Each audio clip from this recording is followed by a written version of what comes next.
자, 우리 옆에 분하고 이렇게 인사하겠습니다. 신뢰하지 않으면 신뢰를 잃습니다. 이렇게 인사하겠습니다.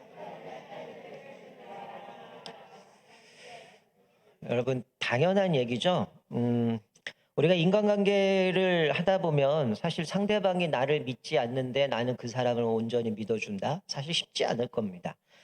사실 사람과의 관계 속에서 신뢰가 깨어지면 사실은 그 관계는 이어가기가 너무 어렵다라는 거죠.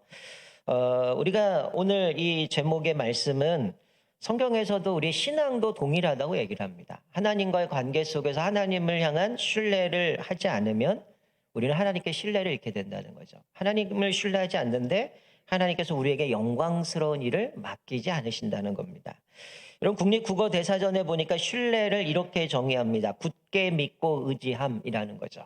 흔들림 없이 온전히 의지하고 또 믿음을 가지고 나가는 것을 보게 되는데, 요즘 우리 시대를 불확실한 시대다라고 얘기를 하죠. 그리고 이게 코로나를 겪으면서 한 2년이 지나가면서 뭐 너무 많은 것들이 바뀌었기 때문에 미래를 예측할 수도 없고, 또 소위 뭐 지금 가지고 있는 최고의 직장, 최고의 직업이라고 얘기하지만 이거는 곧 사라질 것이다. 그래서 앞으로 무엇을 추구하고 살아가야 되는가를 예측할 수 없는 그런 시대라는 거죠. 그래서 누군가를 신뢰할 수 없는 그런 시대를 살아가고 있다고 이야기를 합니다. 여러분들, 고사성어에 절대 신임을 표현하는 고사성어가 하나 있는데요. 개포일락이라는 말이 있습니다.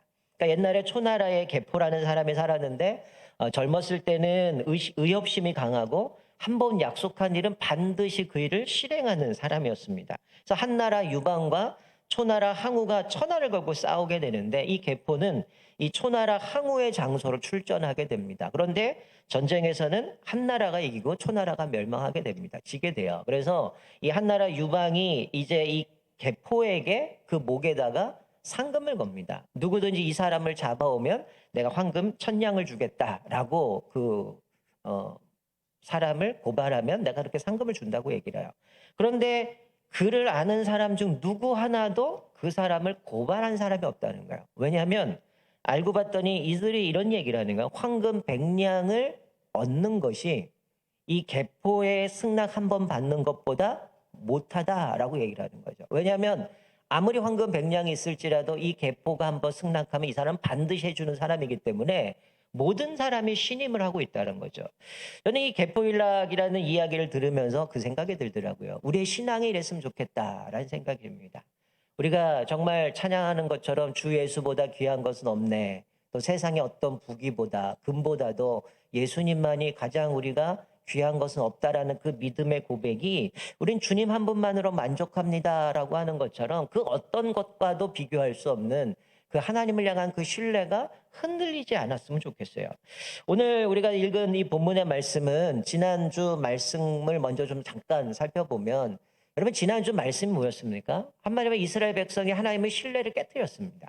하나님과 맺었던 언약을 깨뜨리고 그들의 신을 섬기고 그들의 민족과 통혼하고 그들과 언약을 맺었기 때문에 하나님은 그 신뢰가 깨졌기 때문에 어떻게 해요? 그들을 징계를 내리시는 거죠. 내가 이 남겨둔 민족 쫓아내지 않을 것이다. 그리고 그들에게 있어서 이 민족이 너희들에게 또 그들이 숨기는 신이 너에게 올무가 되고 가시가 될 것이다 라고 말씀했는데요. 그 뒤에 나오는 내용이 사사기 2장에 이렇게 말씀해요. 자, 자막을 보시면 사사기 2장 21절 22절 말씀을 이렇게 얘기를 합니다. 여호수아가 죽을 때에 남겨둔 이상 민족들을 다시는 그들 앞에서 하나도 쫓아내지 아니하리니 이는 이스라엘이 그들의 조상들이 지킨 것 같이 나 여호와의 도를 지켜 행하나 아니하나 그들을 시험하려 함이라 하시니라 라고 말씀해요. 자, 무슨 얘기입니까? 하나님은 왜 그 남겨둔 민족들을 쫓아내지 않는다고 말씀합니까? 사실 우리 지난주 살펴볼 때는 이들이 하나님과 언약을 깨뜨렸기 때문에 내가 굳이 너희들에게 이 대적 묘원할 이유가 없다는 거예요. 그런데 하나님은 그 뒤에 말씀하신 왜 남겨뒀느냐? 테스트하신다는 거죠. 즉 너희들의 조상들처럼 하나님의 도를 섬기는가 지키느냐 지키지 않느냐를 보신다는 거예요. 즉 쉽게 얘기하면 이들이 하나님을 신뢰하느냐 신뢰하지 않느냐를 이 남겨둔 민족을 갖고 시험하시겠다라고 말씀하는 거죠. 왜 이스라엘 백성들을 열국의 압박에 그렇게 신음하도록 내버려 두셨습니다. 사실 하나님은 방치해 두셨거든요. 당하도록 허락을 하셨거든요. 왜 그러냐면 그 과정을 통해서 그 고통을 통해서 자기들 스스로 죄들을 깨닫는 거죠. 그리고 우리가 하나님을 신뢰하지 못했기 때문에 다시금 돌아가야 되는구나.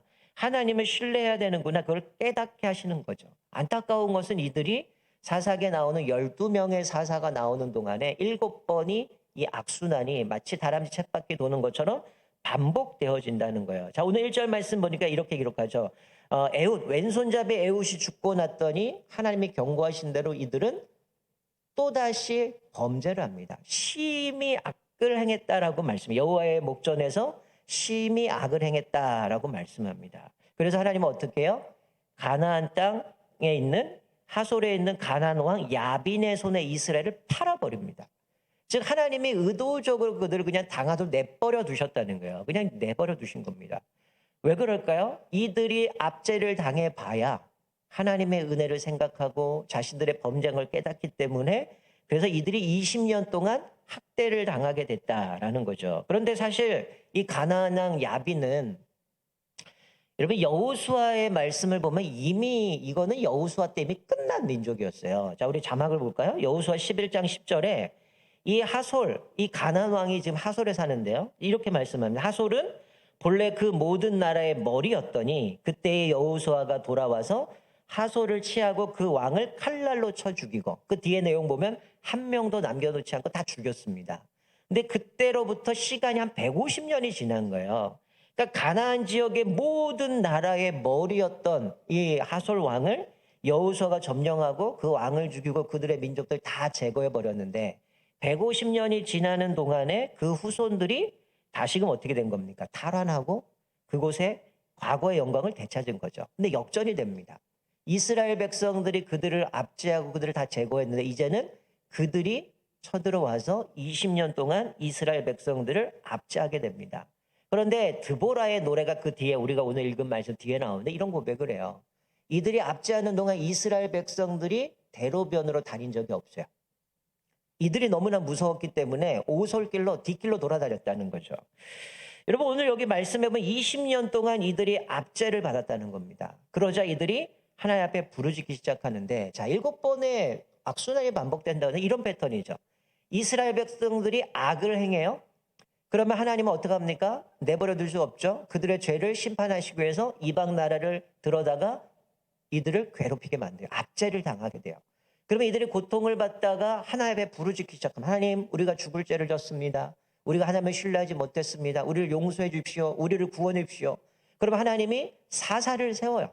그 사사를 통해서 이방 나라들로부터 구원해 주면 이들이 태평성대를 누립니다. 평안함을 누리다가 그 시간이 딱 끝나고 사사가 죽고 나면 성경은 이전보다 더 악을 행한다라고 얘기를 합니다.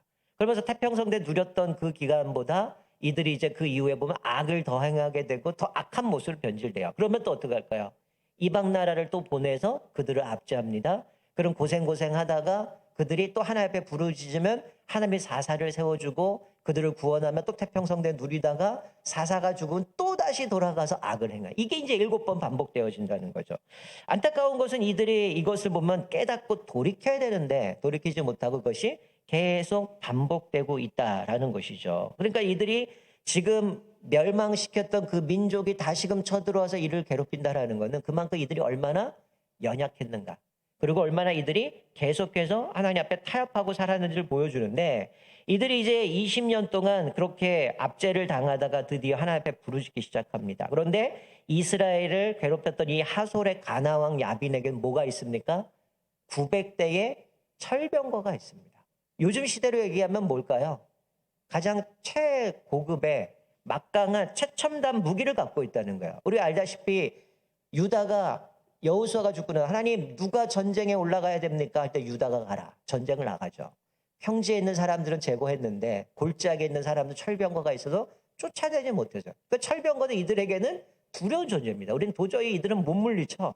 게임이 안 돼. 이런 생각을 하고 있는데 이 지금 야빈에게는 900대의 그 철병거가 있기 때문에 이들이 어떻게 할 수 없는 그런 상황들이죠. 그래서 하나님은 이제 이들이 하나님 앞에 부르짖게 되는데 이 철병거 900대 때문에 심히 학대했다 그러는데 이 심이라는 단어는 히브리 원어를 보니까 압력으로 힘으로 무력으로 학대를 했다는 거예요. 하나님께서 이스라엘 백성들에게 너희에게 가시가 될 거다 올무가 될 것이다 라고 말씀한 게 그대로 성취되는 모습을 봅니다. 자, 그래서 3절 말씀 보니까 이제 드디어 이스라엘 백성들이 하나님 앞에 부르짖죠. 그때 하나님께서 세우신 사사가 드보라입니다. 이 드보라는 납비돛의 아내죠. 그러니까 뭡니까? 여인이라는 거야. 유일하게 12명의 사사 중에 드보라가 여자가 사사가 됩니다. 이 당시에 북의 사회이기 때문에 여자가 어떤 역할을 한다라는 것은 상당히 제약적이었어요. 그런데 이 여인이 사사로 부름받았다는 얘기는 그만큼 이스라엘이 형편없었다는 거예요. 힘도 없고 아무 능력도 없고 온갖 범죄만 하고 있었다는 거예요. 그런데 오늘 본문 말씀에 이 드보라는 지혜로운 여인이었기도 재판했습니다. 사람들을 자기가 있는 종려나무 앞으로 와서 그들이 재판을 받았다는 거죠. 여러분, 사사는 두 가지 역할을 합니다. 전시에는 사령관 역할을 하고요. 평상시에는 통치자 역할을 하죠. 이제 사사라는 단어가 영어로는 저지먼트 뭐 이래갖고 뭐 재판한다, 판단한다 이런 거기 때문에 원래 사사는 백성들 통치하고 다스리는 사람인데요. 이 드보라가 이제 그 재판을 하다가 이제 하나님께서 명령하셨기 때문에 전쟁을 나갈 때는 이 드보라가 나가는 게 아니라 바락을 부릅니다. 납달리에 있는 바락을 불러서 하는 얘기가 야, 하나님이 이같이 명령하지 않았느냐. 바락에게 전쟁에 나가라고 얘기를 합니다. 여러분, 그런데 우리가 기억해야 될 것은 뭐냐면요. 우리가 뭐 출애굽기에서 살펴봤지만 하나님이 우리에게 어떤 임무를 주실 때 그냥 임무만 탁 던져주고 너 가서 해결해. 이렇게 얘기하지 않는다는 거죠. 오늘 본문 말씀 보면 하나님은 그들에 앞서서 작전도 주시고 그 모든 것들을 다 허락해 주시고 가서 싸워라고 이야기를 합니다. 그러니 염려할 필요가 없는 거죠. 하나님만 신뢰하면 이 전쟁은 그냥 이기는 겁니다. 여러분, 사실 우리 영화 배우 중에 황정민이라는 사람이 있죠. 그 사람이 그 수상을 할 때 소감이 저는 아무것도 한 거 없습니다. 스태프들이 다 했고 저는 숟가락 하나만 올렸습니다. 이게 이제 유행이 돼서 다 차려놓은 밥상에 숟가락 올린다 이런 얘기를 많이 쓰는데 사실은 이 바락은 이 전쟁은 뭐예요? 이미 하나님이 다 깔아놓으신 겁니다. 내가 이 대적 다 이겨놓게 할 거고 내가 싸울 거고 너는 가서 승리만 얻으면 돼 라고 얘기를 하는데 바락에게 주신 게 뭡니까? 자, 첫 번째는 작전이 뭐예요? 납달리와 스불론 자손을 10,000명을 모아서 다볼산으로 가라는 겁니다. 지금 철병거 900승과 무리들이 있기 때문에 이스라엘은 우리는 안 됩니다라고 생각하는데 하나님은 얘기를 하시는 거예요. 10,000명을 모아서 다볼산으로 가라. 그러면 내가 야빈의 군대장관 시스라 그의 병거 900승 그리고 그 무리들을 기손강으로 이끌어서 내게 이끌고 갈 거다. 그리고 내가 그들을 내 손에 넘겨줄 것이다. 자, 무슨 얘기입니까? 하나님의 작전을 주셔. 너는 납달리와 또 스불론 사람들 10,000명을 모으고 전쟁에 나가는 거예요. 그리고 그 대적들은 내가 다 유인해가지고 기손강까지 갈 거니까 그리고 내가 다 싸워서 이겨줄 거니까 너는 그냥 취하면 돼 라고 말씀하는 거예요. 자, 결국 하나님은 뭡니까? 전략도 줘요. 10,000명을 데리고 가라. 왜냐하면 이 납달리와 스불론은 하솔과 인접 지역이기 때문에 가까운 사람들 10,000명을 모으는 거죠. 그리고 이미 이 전쟁은 내가 싸울 거니까 너 두려워할 거 없어. 그냥 나가 라고 얘기를 하고 승리를 보장한 싸움입니다. 그런데 이거는 드보라가 명령한 게 아니죠. 하나님이 너에게 이렇게 명령하지 않았느냐. 하나님 말씀하셔서 왜 머뭇거리고 빨리 나가라고 얘기를 하는 거예요. 이미 승리하시겠다라고 승리 주시겠다고 말씀했기 때문에 나가면 돼요. 근데 바락이 뭐라고 얘기합니까? 자, 8절 보세요. 만일 당신이 나와 함께 가면 내가 가려니와 만일 당신이 나와 함께 가지 아니하면 나도 가지 아니하리라. 여러분, 이 드보라의 이름은 꿀벌이라는 의미를 갖고 있습니다. 그리고 여기 이 바락의 이름은 번개라는 의미를 갖고 있어요. 우리 번개는 갑자기 빵 치잖아요. 그런데 이 바락은 어떻게 합니까? 번개면 신속하게 뭔가 나가야 되는데 지금 꾸물꾸물대고 있어요. 꿈틀대고 있습니다. 망설이고 있어요. 무슨 얘기입니까? 당신이 안 가면 안 나갈 겁니다. 나 하나님 명령에 못 믿어요. 무슨 하나님을 어떻게 믿습니까? 나 못 나갑니다. 하나님이 작전도 주시고 승리케 하시겠다고 그들 다 유인해갖고 이미 다 깔아주셨는데 그냥 따라가기만 하면 되는데 뭐 하는 거야? 나 하나님 못 믿습니다. 그러니까 당신이 가면 난 갈 거고요. 당신이 안 가면 난 못 갑니다. 그러니까 말씀도 의지하지 않고요. 하나님도 신뢰하지 않습니다. 그러니까 지금 이 바락은 하나님보다 드보라를 더 의지하고 신뢰했다라는 것이죠. 여러분, 원래 이 드보라의 이름은 꿀벌이라는 의미를 있지만 히브리어 자음을 보면 똑같은 자음이 말씀, 말하다라는 의미와 똑같아요.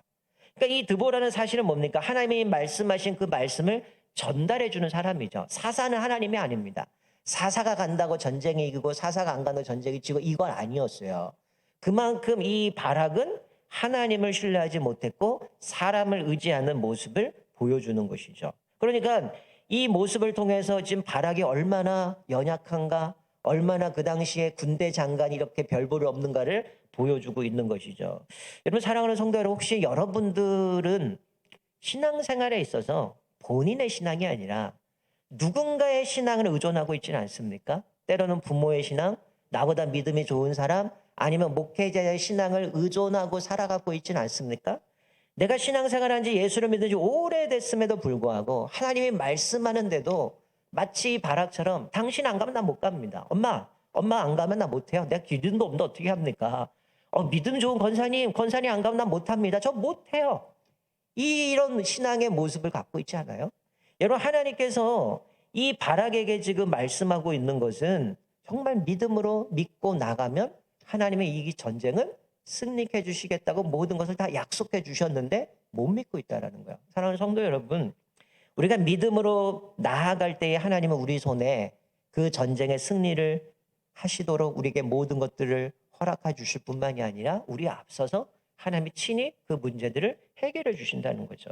여러분 이 드보라는 이 바락의 연약함을 보고 함께 가겠다고 말합니다. 그러나 드보라 이렇게 얘기를 하죠. 내가 너와 가겠는데 9절 말씀 보니까 내가 반드시 너와 함께 가리라. 믿음이 연약하니까 내가 같이 간다고 얘기를 해요. 그런데 뒤에 이렇게 얘기하죠. 그러나 내가 이번에 가는 길에서는 영광을 얻지 못하리니 이는 여호와께서 시스라를, 군대 장관이죠 상대방, 시스라를 여인의 손에 파실 것임이니라 라고 말씀합니다. 여러분 앞에서 말씀드린 것처럼 하나님을 신뢰하지 않으면 신뢰를 잃어버린다는 거죠. 하나님을 신뢰하지 않으니까 어떻게 됩니까? 바로 그 영광의 자리, 축복의 자리를 바락이 누릴 수 없게 된다는 거예요. 우리가 가끔 이런 생각하죠. 가도 안 돼. 내 힘으로 못해. 이게 어떻게 불가능하지? 이때 어떻게 가능해? 이렇게 생각할 수 있다는 거예요.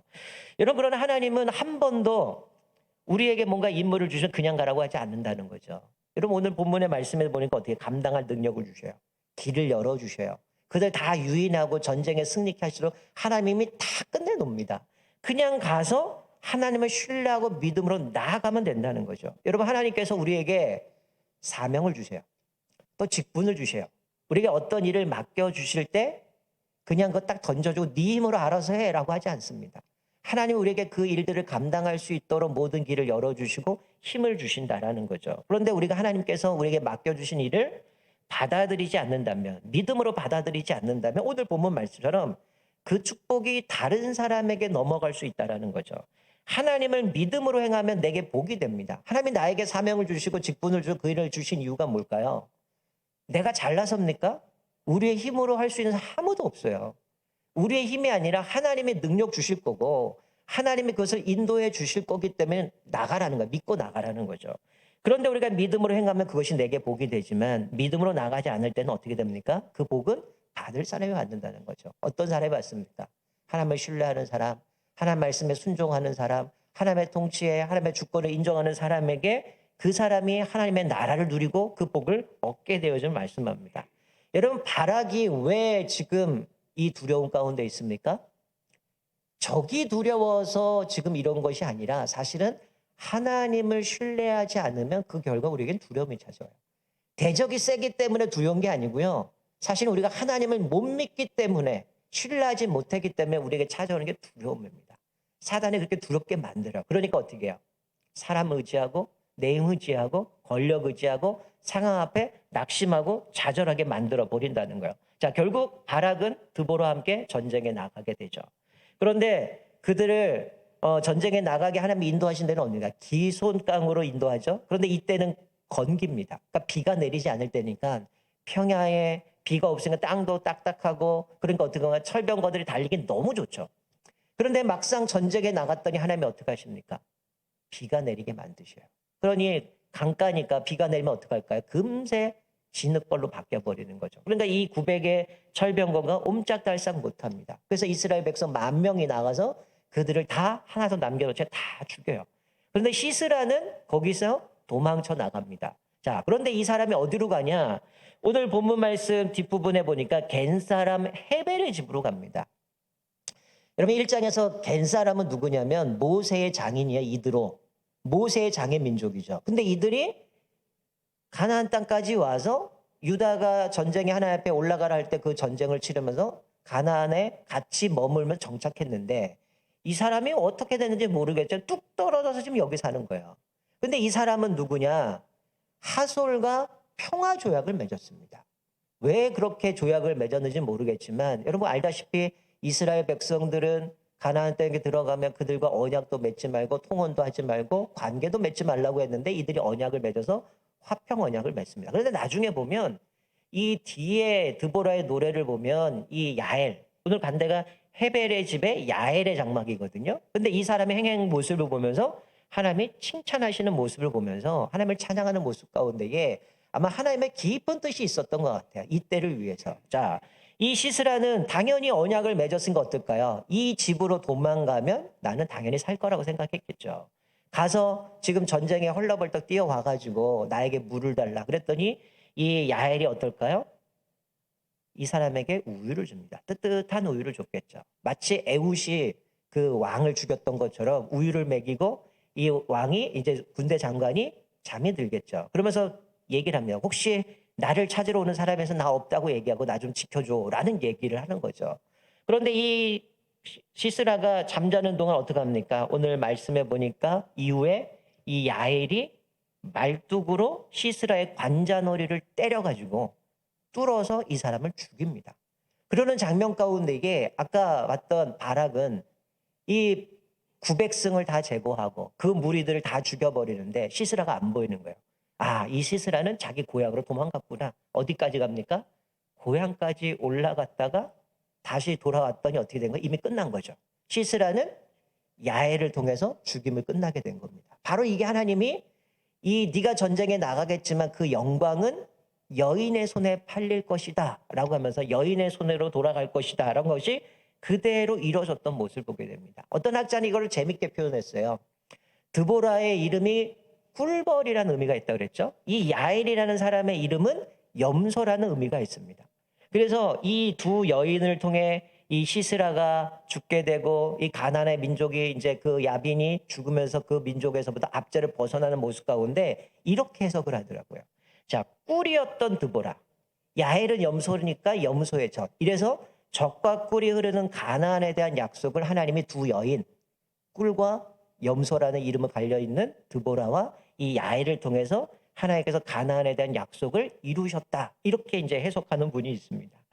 사랑하는 성도 여러분, 오늘 이 본문의 말씀을 보면서 하나님은 분명히 약속하신 대로 승리를 주셨습니다. 내가 너희들 앞에서 싸울 것이다. 내가 너에게 승리하겠다. 이미 하나님이 약속하신 대로 이들은 전쟁에 나가 승리를 합니다. 그리고 드보라는 하나님이 계획을 하셨기 때문에 당연히 승리할 것이라는 믿음 가운데 나아가게 되죠. 그런데 하나님은 이스라엘을 앞서가셔서 승리를 거두게 하셨는데 이 바락의 한 일은 뭡니까? 하나님께서 이미 쟁취하신 승리를 주장하는 것뿐이었다라는 거예요. 여러분, 사실 우리가 살아가는 우리의 삶도 마찬가지죠. 이미 우리가 겪고 있는 우리의 싸움, 영적 전쟁은 이미 예수 그리스도의 십자가의 죽으심을 통해서 사단 권세를 다 누리시고 승리하셨기 때문에 우리는 이미 다 승리는 주어진 겁니다. 문제는 내가 하나님을 신뢰하느냐, 예수 그리스도의 십자가에 죽으신 나를 구원하신 예수를 신뢰하느냐에 따라서 우리가 그 영광을 누릴 수도 있고 누릴 수 없음을 발견하게 되어진다는 거죠. 이미 승리는 보장된 겁니다. 그분을 신뢰하고 나아가면 우리는 이미 예수님과 다 싸워놓은 싸움을 우리는 그냥 숟가락 하나 얹으면 되는 겁니다. 예수 그리스도가 모든 사망 권세를 이기셨고 또 그분이 승천하셔서 성령을 보내셔서 우리 안에 내주하시고 우리와 동행하시고 우리 삶의 모든 것을 책임져 주시는 그 은혜를 누릴 뿐만이 아니라 풍성한 우리에게 은혜를 주신다라고 말씀합니다. 여러분 지금 어떤 싸움을 싸우고 있습니까? 무엇 때문에 고민하고 있습니까? 무엇 때문에 끊임없이 갈등하며 살아갑니까? 오늘 말씀을 보면서 우리는 주님을 신뢰하라고 말씀해요. 주님을 신뢰하면 주님께서 우리의 길을 지도하실 것이라고 말씀합니다. 자, 자막을 보시면 잠언 말씀에 이렇게 말씀합니다. 우리 같이 한번 읽어볼까요? 잠언 3장 5절 6절 말씀 같이 한번 읽겠습니다. 시작. 너는 마음을 다하여 여호와를 신뢰하고 내 명철을 의지하지 말라. 너는 범사에 그를 인정하라. 그리하면 내 길을 지도하시리라. 자, 뭐라고 말씀해? 너는 마음을 다하여 여호와를 신뢰하라는 거죠. 하나님을 신뢰하라. 그런데 뭘 신뢰하지 말래요? 내 명철을 의지하지 마라. 네 힘, 네 능력, 우리 힘으로 할 수는 없는 거죠. 하나님을 의지하고 하나님을 신뢰하면 또 내가 범사의 그를 인정하라. 이건 뭡니까? 우리 삶을 통하여 하나님의 주권을 인정하고 하나님이 우리의 주인이심을, 우리 삶의 모든 것을 하나님의 손에 있음을 고백하고 살아갈 때 내 길을 지도하시리라. 하나님이 우리 앞길을 지도하시고 인도하시고 승리를 경험하게 만들어 주신다는 거죠. 자, 한 구절 더 보면 이사야 26장 4절 말씀에 이렇게 말씀합니다. 자, 우리 같이 한번 읽습니다. 시작. 너희는 여호와를 영원히 신뢰하라. 주 여호와는 영원한 반석이로다. 자, 뭐라고 말씀? 여호와를 영원히 신뢰하래요. 왜 그럴까요? 하나님은 흔들리지 않는 견고한 반석이기 때문에 그분을 영원히 신뢰하면 그 영원한 반석 대신 하나님이 우리를 영원토록 우리를 붙들어 주신다라고 말씀합니다. 우리 오늘 설교 제목처럼 신뢰를 잃으면, 하나님을 신뢰하지 않으면 하나님 앞에서 우리가 그 영광도 누릴 수 없고요. 하나님께서 우리에게 그 영광의 자리, 귀한 자리를 주셨지만 내가 그걸 발로 걷어찰 수 있다는 거죠. 하나님이 나에게 주권을 주신 이유, 나에게 사명을 주신 이유, 나에게 어떤 일을 맡겨주셨을 때는 하나님이 나에게 복이 되기 때문에 주셨다라는 거예요. 근데 우리는 자꾸만 내 힘으로 안 됩니다. 난 못해요. 자꾸 걷어차는 사람들이 있어요. 결국 이 시스라를 죽이는 그 영광은 여인들에게 넘어갔고, 이 바락은 그냥 사람들 모으고 전쟁에 나갔다가 그냥 하나님이 다 쌓아놓은 거 그냥 그러고 돌아온 게 끝이었어요. 그러나 우리에게 오늘 주시는 말씀 뭡니까? 우리가 하나님을 온전히 신뢰할 때에 하나님께서 이미 우리 앞서서 싸우셨고 승리를 주시고 그 영광의 자리에 우리를 만들어 주셔서 우리가 그 영광을 누리도록 만들어 주심을 보게 됩니다. 우리가 오늘 이 잠언의 말씀처럼 마음을 다해 여호와를 신뢰하고 나의 지식, 나의 명철을 의지하지 않고 그분을 인정하면 그분이 친히 앞서서 우리를 인도해 주시고 지도해 주시고 우리에게 승리케 하실 줄 믿습니다. 우리가 날마다 여러분의 삶 가운데에 주님을 신뢰함으로 내가 어떤 싸움을 싸우고 있든 이미 예수님께서 다 싸우시고 승리케 하셨다라는 걸 기억하시면서 내가 그것 때문에 염려하고 두려워하고 낙담할 것이 아니라 이미 우리에게 승리를 보장해 주신 그 싸움은 주님을 신뢰할 때에 우리가 그것들을 누릴 수 있음을 기억하면서 이번 한 주간도 살아가는 동안 늘 주님 앞에 신뢰하면서 하나님만을 온전히 바라봄으로 날마다 그 승리를 누리는 저와 여러분 되시기를 주님의 이름으로 축원드립니다. 아멘.